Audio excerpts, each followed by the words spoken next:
Bismillahirrahmanirrahim. Assalamualaikum warahmatullahi wabarakatuh. Nama saya Muhammad Amhar Yadin dengan nomor stambuk S1120037. Pada kesempatan kali ini saya akan membahas beberapa soal mengenai Uninformed Search yaitu BFS dan DFS. Adapun sebagai pengantar, BFS atau Breadth First Search adalah suatu metode yang melakukan pencarian secara melebar yang mengunjungi simpul secara pre-order, yaitu mengunjungi satu simpul, kemudian mengunjungi semua simpul yang bertetangga dengan simpul tersebut terlebih dahulu. Adapun untuk alurnya dapat dilihat pada gambar.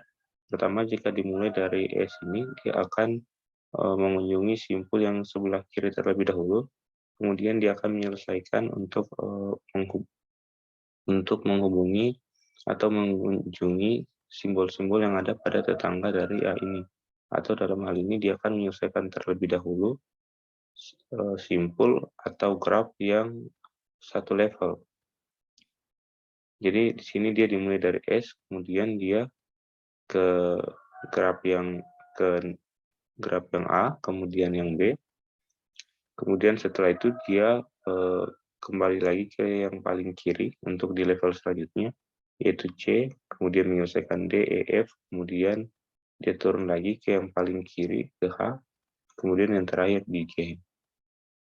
Selanjutnya untuk DFS yaitu suatu metode pencarian pada sebuah pohon dengan menelusuri satu cabang sebuah pohon sampai menemukan solusi. Jadi untuk perbedaannya, kalau untuk DFS ini, di alurnya setelah dari S, dia akan ke simpul yang sebelah kiri ini, ke A, kemudian dia akan setelah ke A, dia akan ke B terlebih dahulu, namun dia akan ke simpul yang lebih dalam, yaitu ke C. Kemudian setelah tidak ada lagi simpul yang lebih dalam dari C, dia akan menyelesaikan simpul yang bertetangga dengan C, yaitu D. Kemudian setelah D, dia akan kembali lagi naik ke atas, yaitu ke B, kemudian menyelesaikan E, H, G, kemudian yang terakhir akan ke F. Kemudian untuk soalnya, di sini contoh soal dari BFS. Yang pertama saya tuliskan dulu soalnya.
Nah, ini merupakan soalnya.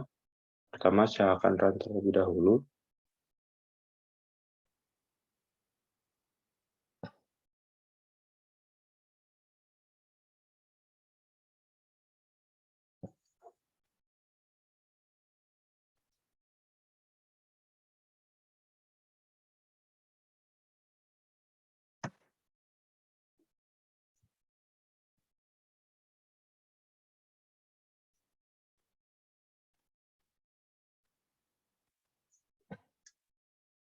Oke, ini merupakan gambar atau graf dari G.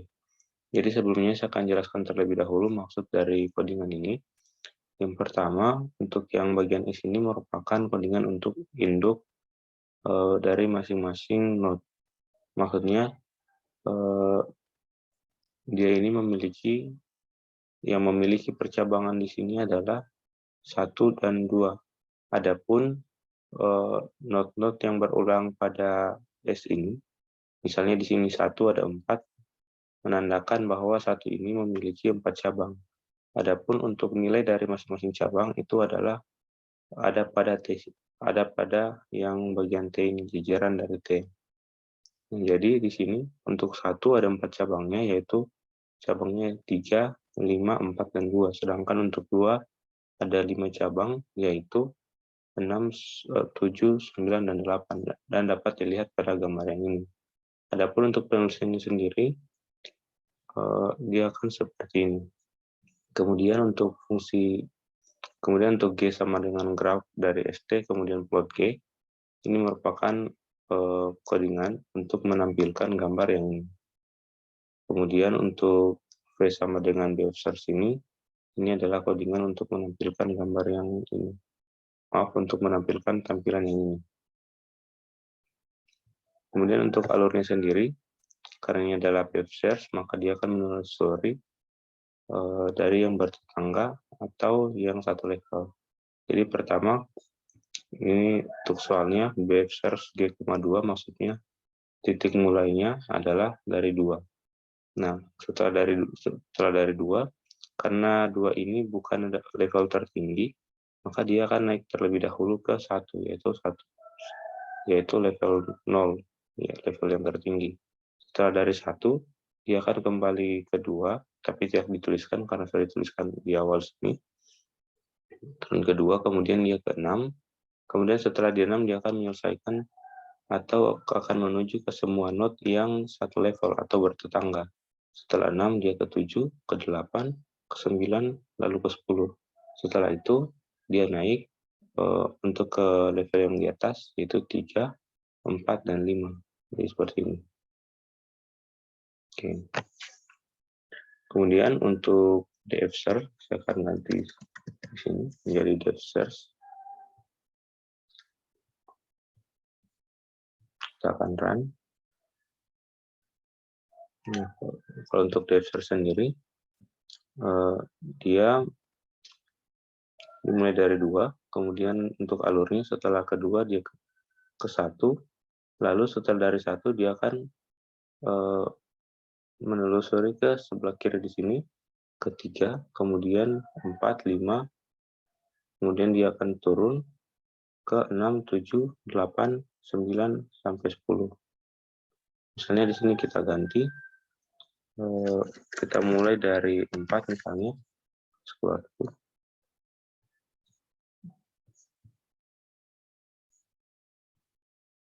Nah, kalau kita mulai dari 4, maka untuk alurnya pertama dia akan ke 4 dulu, kemudian setelah 4 dia naik ke 1, lalu dia ke 2, setelah itu dia menelusuri cabang yang dari 2 ini ke sebelah kiri, yaitu ke 6, ke 7, ke 8, ke 9, lalu ke 10. Kemudian dia akan naik ke node yang 3 ini, node nomor 3, kemudian menyelesaikan yang 4 dan 5. Oh ya, 4 tidak, setelah 3 langsung ke 5 karena 4 tadi sudah dituliskan di awal. Kemudian tadi yang bagian BFS kita belum coba, kita masukkan angka lain, misalnya juga untuk G4 yang BFS kita ulang coba dulu. Kalau BFS tadi dia menelusuri dulu yang levelnya sama, jadi setelah 4, 1, kemudian dia harusnya ke 3, setelah 3 ke 2, setelah 2 tetap ke 5, setelah itu 6, 7, 8, 9, 10, seperti itu. Oke. Demikian mengenai BFS dan DFS pada graf. Nah, selain graf juga ada yang namanya digraph, yaitu atau kepanjangannya yaitu direct graph. Maksudnya grafnya ini memiliki arah. Untuk perbedaannya sendiri dari graf dan digraph, misalnya saya masukkan codingannya di sini, G sama dengan digraph S,T, masih dengan soal yang sama untuk web search. Kita akan coba running. Nah, untuk dimulai dari 4, maka yang muncul di sini untuk V-nya hanyalah 4. Mengapa demikian? Karena pada deep graph, grafnya ini memiliki arah sesuai namanya, direct graph, graf yang memiliki arah. Jadi setelah keempat dia tidak bisa naik ke 1 dulu, karena untuk arahnya itu dia arahnya menurun dari 1 ke 4, tidak bisa 4 ke 1. Nah, jadi itu perbedaannya untuk dari graf dengan deep graph. Kita masuk ke contoh soal lain untuk di graf. Ini soalnya saya akan ganti dulu.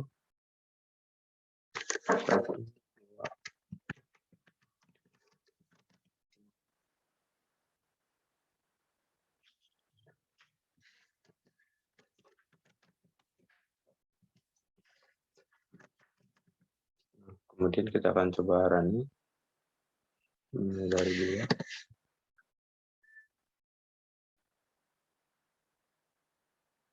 Jadi untuk deep graph di sini kita mulai dari 2, kemudian setelah kedua dia hanya ke 5 karena untuk arahnya sendiri setelah 2 arahnya itu arah panahnya dia hanya mengarah ke 5. Dia tidak bisa ke 1 karena arahnya harusnya 1 yang kedua, tidak bisa 2 yang ke 1 karena arahnya seperti ini. Misalnya kemudian kita ganti misal dimulai dari 3.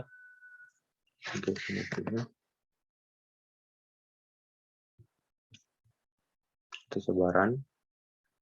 Nah, kalau untuk dimulai dari 3, maka dia untuk urutannya dari 3, dia bisa ke 4. Setelah ke 4, karena ini wave search, maka dia menyelesaikan dulu yang bertetangga. 3 ke 4, kemudian ke 6, karena ini 3, 4, 6, setelah itu 7. Nah, kemudian dari 4 ini bisa turun lagi ke 1, setelah 1, dia ke 2 dan ke 5. Karena ini menggunakan BFS, yaitu dia menyelesaikan yang terlebih dahulu bertetangga 4, 6, dan 7, kemudian di level selanjutnya ada 1, kemudian di level selanjutnya lagi ada 2 dan 5. Oke. Kemudian kita akan coba untuk DFS-nya. Kalau DFS tadi dia akan menelusuri cabang dari satu node dulu, dia akan menelusuri cabang-cabangnya dulu sampai menemukan penyelesaian. Kemudian kalau tidak menemukan, dia akan naik lagi ke level yang ke atas. Kita akan coba dulu run, ini dari 3. Nah, untuk DFS sendiri, dia setelah 3, dia akan ke 4. Setelah 4, dia akan menelusuri cabang dari 4, yaitu di 1.